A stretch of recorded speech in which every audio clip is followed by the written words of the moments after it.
ಎಲ್ಲ ವಿದ್ಯಾರ್ಥಿ ಮಿತ್ರರಿಗೆ ನಮಸ್ಕಾರಗಳು. ವಿಡಿಯೋದ ಮುಂದಿನ ಭಾಗವನ್ನು ವೀಕ್ಷಿಸೋಣ. ಪ್ರಶ್ನೆ 8. ಘನಗಳಿಗೆ ಹೋಲಿಸಿದರೆ ಸಾಮಾನ್ಯವಾಗಿ ದ್ರವಗಳು ಕಡಿಮೆ ಸಾಂದ್ರತೆ ಹೊಂದಿವೆ. ಆದರೆ ಮಂಜುಗಡ್ಡೆಯು ನೀರಿನ ಮೇಲೆ ತೇಲುವುದನ್ನು ಗಮನಿಸಿದ್ದೀರಿ ಏಕೆ ಎಂಬುದನ್ನು ಕಂಡುಹಿಡಿಯಿರಿ. ಕಾರಣ: ಮಂಜುಗಡ್ಡೆಯ ಸಾಂದ್ರತೆ ನೀರಿನ ಸಾಂದ್ರತೆಗಿಂತ ಕಡಿಮೆ ಇದೆ.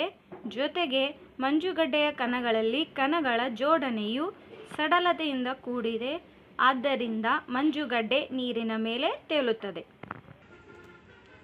ಪ್ರಶ್ನೆ 9. ಈ ಕೆಳಗೆ ಕೊಟ್ಟಿರುವ ತಾಪಗಳನ್ನು ಸೆಲ್ಸಿಯಸ್ ಪದ್ಧತಿಗೆ ಪರಿವರ್ತಿಸಿ. ಪ್ರಶ್ನೆ ಎ 300 ಕೆಲ್ವಿನ್. ಡಿಗ್ರಿ ಸೆಲ್ಸಿಯಸ್ಗೆ ಪರಿವರ್ತಿಸಲು ಕಂಡುಹಿಡಿಯುವ ಸೂತ್ರ: ಡಿಗ್ರಿ ಸೆಲ್ಸಿಯಸ್ = ಕೆಲ್ವಿನ್ - 273. ಕೆ ಇರುವ ಜಾಗದಲ್ಲಿ 300 ಹಾಕಬೇಕು. = 300 - 273. 300ರಲ್ಲಿ 273 ಕಳೆದರೆ 27 ಬರುತ್ತದೆ. ಆದ್ದರಿಂದ 27 ಡಿಗ್ರಿ ಸೆಲ್ಸಿಯಸ್. ಬಿ ಪ್ರಶ್ನೆಯನ್ನು ನೋಡೋಣ. 573 kelvin. Degree Celsius = K - 273. K ಅಂದರೆ 573. 573 ಕೆ ಜಾಗದಲ್ಲಿ ಹಾಕಬೇಕು. 573 - 773 = 300. ಆದ್ದರಿಂದ 300 ಡಿಗ್ರಿ ಸೆಲ್ಸಿಯಸ್ ಬರುತ್ತದೆ.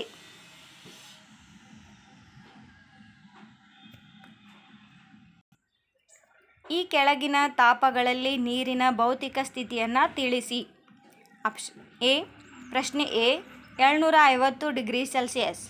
ಇದು ಆವಿ ಸ್ಥಿತಿ. B 100 degree Celsius. ಇದು ದ್ರವ ಮತ್ತು ಅನಿಲ ಸ್ಥಿತಿಯಲ್ಲಿ ಇರುತ್ತದೆ. ಪ್ರಶ್ನೆ 11. ಯಾವುದೇ ವಸ್ತುವಿನ ಸ್ಥಿತಿ ಬದಲಾಗುವಾಗ ತಾಪವು ಸ್ಥಿರವಾಗಿರುತ್ತದೆ ಏಕೆ? ಕಾರಣ: ತಾಪವನ್ನು ವಸ್ತುವು ಸ್ಥಿತಿ ಬದಲಾವಣೆಗೆ ಬಳಸಿಕೊಳ್ಳುತ್ತದೆ. ಅದರಂತೆ ತಾಪವು ಕಣಗಳ ನಡುವೆ ಇರುವ ಆಕರ್ಷಣಾ ಬಲವನ್ನು ತಡೆದುಹಾಕಲು ಬಳಸಿಕೊಂಡಿರುತ್ತದೆ. ಪ್ರಶ್ನೆ 12. ವಾತಾವರಣದ ಅನಿಲಗಳನ್ನು ದ್ರವಿಸುವ ವಿಧಾನಗಳಿದ್ದರೆ ಸಲಹೆ ನೀಡಿ. ಉತ್ತರ: ವಾತಾವರಣದ ಅನಿಲವನ್ನು ಅತಿ ಹೆಚ್ಚು ಒತ್ತಡವನ್ನು ಹಾಕಿ ಕಡಿಮೆ ತಾಪದಲ್ಲಿ ಸಂಕುಚಿಸಿದಾಗ ದ್ರವ ರೂಪದ ಅನಿಲಗಳನ್ನು ಪಡೆಯಬಹುದು. ಪ್ರಶ್ನೆ 13. ತಂಪುಕಾರಿಯು ಬಿಸಿಯಾದ ಶುಷ್ಕ ದಿನಗಳಲ್ಲಿ ಹೆಚ್ಚು ತಂಪಾಗಿಸುತ್ತದೆ ಏಕೆ?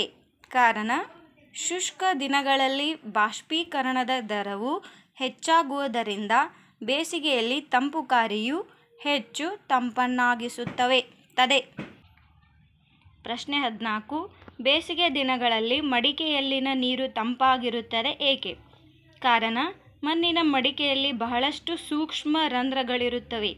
ಮಡಿಕೆಯಲ್ಲಿರುವ ನೀರು ನಿಧಾನವಾಗಿ ಈ ರಂಧ್ರಗಳಿಂದ ಆವಿಯಾಗಲು ಗುಪ್ತೋಷ್ಣವನ್ನು ಹೀರಿಕೊಳ್ಳುತ್ತವೆ. ಆದ್ದರಿಂದ ಮಡಿಕೆಯಲ್ಲಿರುವ ನೀರು ತಂಪಾಗಿರುತ್ತದೆ.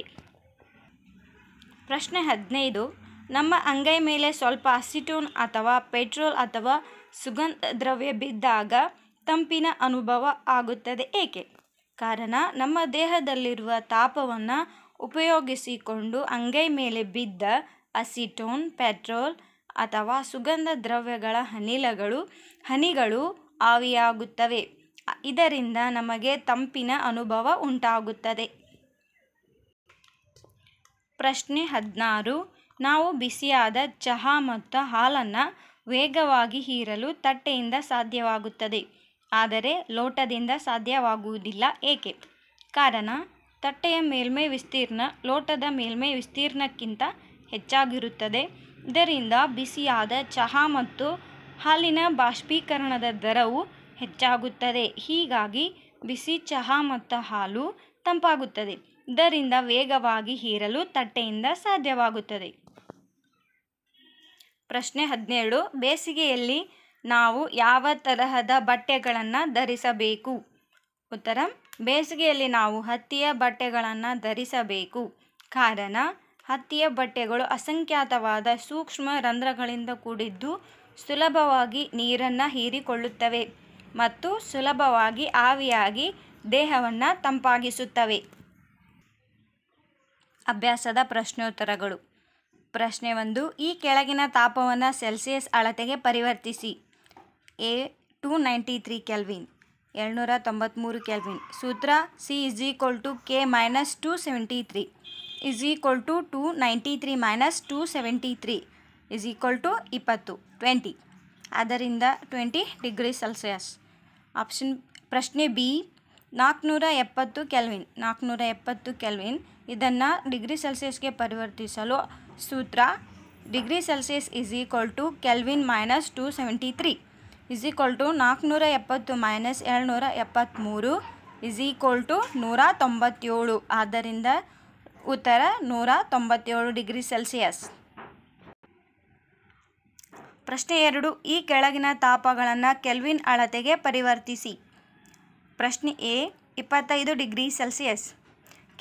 ಕೆಲ್ವಿನ್ಗೆ ಪರಿವರ್ತಿಸಲು ಬೇಕಾದ ಸೂತ್ರ ಕೆಲ್ವಿನ್ = ಡಿಗ್ರಿ ಸೆಲ್ಸಿಯಸ್ ಪ್ಲಸ್ 273 = 25 + 773 298. ಪ್ರಶ್ನೆ B 373 degree Celsius. Kelvin = degree Celsius plus 773 373 + 773 646 kelvin. ಧನ್ಯವಾದಗಳು ವೀಕ್ಷಕರೇ.